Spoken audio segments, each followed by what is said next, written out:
हर गटा जाएगी मैं आंगन गाएगी।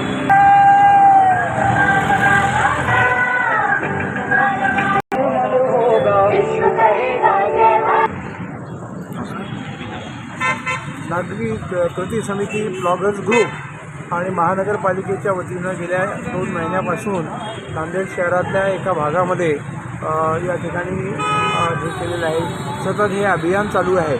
त्याच्यामध्ये नांदेड एज्युकेशन सोसायटीच्या महाविद्यालयाचे विद्यार्थी, NCCचे कॅडेट्स आणि इतर नगरपालिकेचे कर्मचारी आणि काही अधिकारी हे सर्व लोक त्याच्यामध्ये सहभागी होत आहेत। त्यामुळं एका बाजूला प्रत्यक्ष कचरा उचलणे, नालीमध्ये असणारी घाण वगैरे हे सगळं साफ करण्याच्या कामामध्ये महानगरपालिकेचे कर्मचारी मदत करीत आहेत, तर दुसरीकडे विद्यार्थी जे आहेत या ठिकाणी प्रबोधनाचं काम करत आहेत। NCCचे विद्यार्थी आहेत आणि इतर शहरातील काही नागरिक कृती समितीचे सदस्य प्रत्येकाला सांगून की कचरा जो आहे जर जास्त वाढला तर त्याचे काय तोटे होतात आणि सर्वांना जनजागरण करण्याचा ते प्रयत्न करत आहेत। तर नाल्यामध्ये तिथे मी पाहतो की खूप घाण आहे।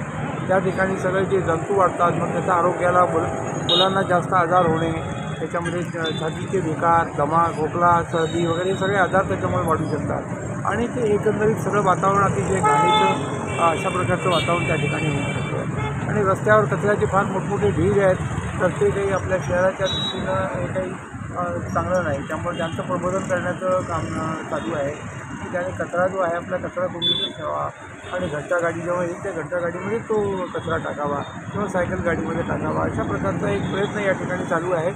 एक भाग जो घेतलेला आहे नई आबादीचा जो भाग आहे, नई आबादीचा जो भाग आहे त्या भागामध्ये सध्या नगर विकास समितीची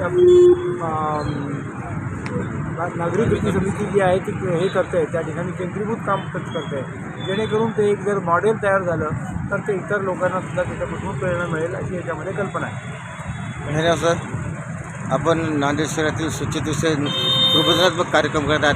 नांदेड भागा महापालिकेतील कचरा आणि प्रश्न सगळ्याचे वातावरण विसरता आपलं नांदेड सोसायटी तथा ज्येष्ठ अधिकारी तज्ज्ञ हृदयरोग तज्ज्ञ डॉक्टर व्यंकटेश काब्दे यांनी मदत केली। धन्यवाद सर।